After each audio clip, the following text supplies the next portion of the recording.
sais pas si vous me voyez, je vais faire un petit Facebook Live rapide.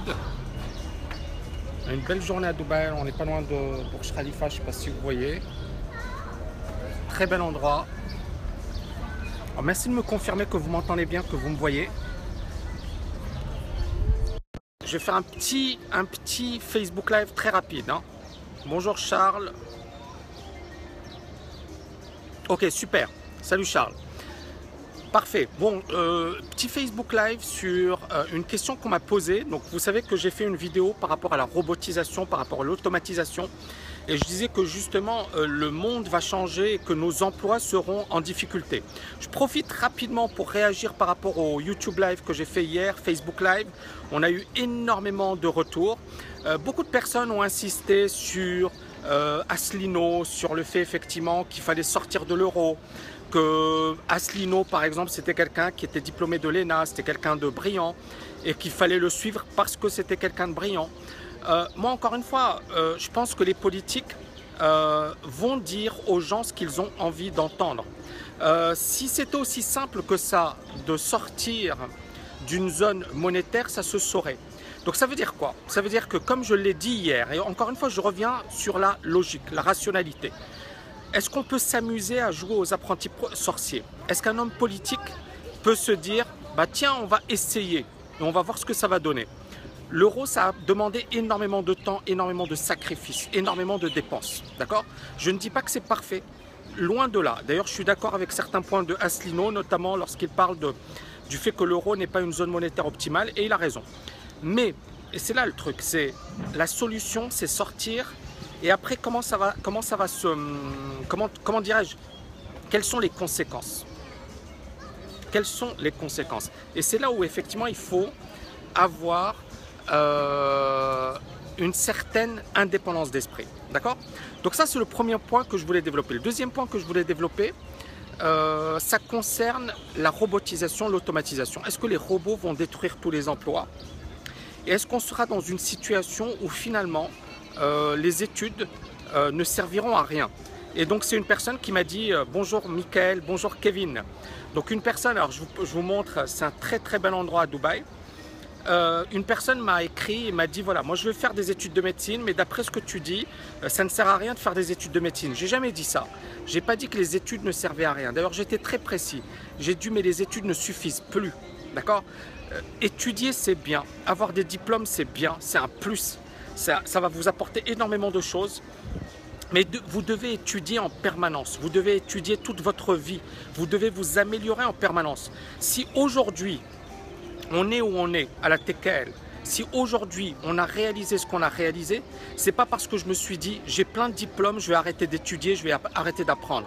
C'est parce que justement je me suis dit c'est pas suffisant. Il faut apprendre les meilleures techniques, il faut apprendre les meilleures approches. Et c'est ce que je fais à travers le programme TKL LFA. J'apporte toute mon expérience, toute mon expertise que j'ai accumulée pendant des années et des années et des années, et je le résume aux TKLiens. Et les TKLiens, effectivement, qui sont un minimum travailleurs et intelligents, vont en tirer profit parce qu'ils vont pouvoir économiser des années de travail et ils vont pouvoir aller et atteindre beaucoup plus rapidement leurs objectifs. Donc encore une fois, ne déformez pas mes propos. Je sais qu'on est sur des choses très sensibles, notamment la politique. Je sais que par exemple, j'ai reçu plein de messages de personnes, de partisans, de certains hommes politiques qui me disaient que justement, je disais n'importe quoi, que c'était faux. Par exemple, on a parlé hier de l'immigration et je disais que les États-Unis ont beaucoup plus d'immigrés que l'Europe. Et c'est la vérité. Faites vos recherches. Les États-Unis ont accueilli beaucoup plus d'immigrés que l'Europe. Pourquoi les États-Unis ont au moins de problèmes que l'Europe? Et là, en fait, il faut analyser les choses. Le marché du travail, l'économie, le taux de chômage. En fait, la mentalité et la manière dont les immigrés ont été accueillis et opèrent dans la société expliquent les limites de ce système. Et c'est pour ça qu'il faut tout repenser. Et bien évidemment, il faut du courage parce qu'à chaque fois qu'on veut mettre en place une politique, c'est manifestation, c'est la révolution, tout le monde se plaint. Mais on voit bien, et ce que je disais hier, c'était très important, on voit bien qu'il faut des personnes neutres, des personnes qui n'ont pas d'enjeu politique, des personnes qui ne veulent pas effectivement se faire élire, mais des personnes qui cherchent l'intérêt général. Donc ils vont mettre en place les meilleures politiques qui permettront à tout un chacun de trouver un cadre de vie et d'avoir effectivement une vie idéale. Mais est-ce que c'est le cas aujourd'hui? Non. Est-ce que ce sera le cas à l'avenir? Non. Et c'est la raison pour laquelle moi je ne crois pas dans la politique. Je ne pense pas que la politique, on peut l'influencer, elle va influencer nos vies, mais il ne faut pas être dépendant des hommes politiques. Donc c'est vraiment une grosse réflexion, c'est super compliqué parce que je sais que c'est sensible, on parle de choses sensibles, on parle effectivement d'hommes et de femmes qui perdent leur job, qui sont au chômage, qui galèrent et qui se disent j'ai espoir dans la politique, je pense que cet homme politique va me changer la vie. Mais moi je suis désolé de vous décevoir, les hommes politiques ne vont pas changer votre vie. Prenez-vous en main les amis, prenez-vous en main. Et quand je parle des études, bon, par exemple, on a eu un système, l'Union soviétique. En Union soviétique, c'était un petit peu une utopie. Qu'est-ce qu'on disait? On disait tout le monde est sur un même pied d'égalité. On disait que finalement le médecin aura le même salaire qu'un balayeur. On disait que ce serait le meilleur système de la planète. Qu'est-ce qui s'est passé? On a une minorité qui a accaparé les rentes, qui a commencé à profiter du système. On a eu une mafia. Et on a eu finalement un système totalement injuste. C'est-à-dire qu'au départ, l'idée du communisme, c'était de faire en sorte que tout le monde soit sur un même pied d'égalité. Ça partait d'un bon principe. Ça partait d'un bel idéal, mais ce bel idéal est devenu un enfer pour beaucoup de personnes. Et à tel point qu'on a eu énormément de trafic, on a eu des rationnements, et on a beaucoup de personnes qui étaient brillantes, qui ont quitté l'Union soviétique pour les États-Unis ou pour des pays, entre guillemets, du bloc de l'Ouest. Pourquoi? Parce qu'effectivement, ils allaient avoir une meilleure vie. Donc, ce que j'ai envie de vous dire, c'est qu'il n'y a pas de raccourci, il n'y a pas d'idéal, il n'y a pas de monde parfait. Ça n'existe pas. C'est dans les contes de fées, tout ça. Maintenant, si vous voulez passer votre vie à rêver et attendre que les politiques changent votre vie dans 20 ans, 30 ans, libre à vous.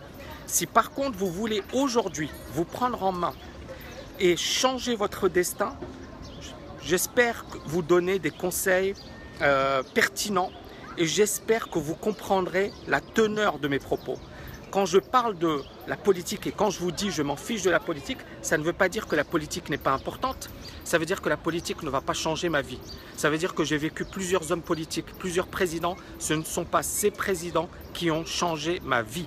D'accord? Donc à un certain moment, il faut se réveiller. Et se réveiller, ce n'est pas forcément manifester, ce n'est pas forcément faire des révolutions. Ça ne va rien changer à la donne. D'accord? Ça ne va rien changer à la donne. Combien de personnes manifestent dans les rues lorsqu'il y a des licenciements? Est-ce qu'on a eu de nouveaux emplois qui ont été créés? Combien de personnes manifestent dès qu'il y a une nouvelle loi? Est-ce que les lois sont changées? Combien de personnes... Vous voyez ce que je veux dire? Je peux vous dire des tas et des tas de choses. Mais une chose est sûre, les manifestations ne vont pas changer votre sort. Les élections politiques ne vont pas changer votre sort. Mais ce qui va changer votre sort, c'est à un certain moment le fait de se réveiller. Je ne vous dis pas de ne pas voter, je ne vous dis pas que la politique n'est pas importante, mais je vous dis que ce n'est pas... C'est pas ce qui va changer, c'est pas déterminant, c'est pas ce qui va changer vos vies. Voilà, c'était mon petit point depuis un endroit magique. J'espère que vous avez aimé cette vidéo. N'oubliez pas de la liker, de la partager un max. Et je vous dis à bientôt les amis. Ciao, ciao, ciao.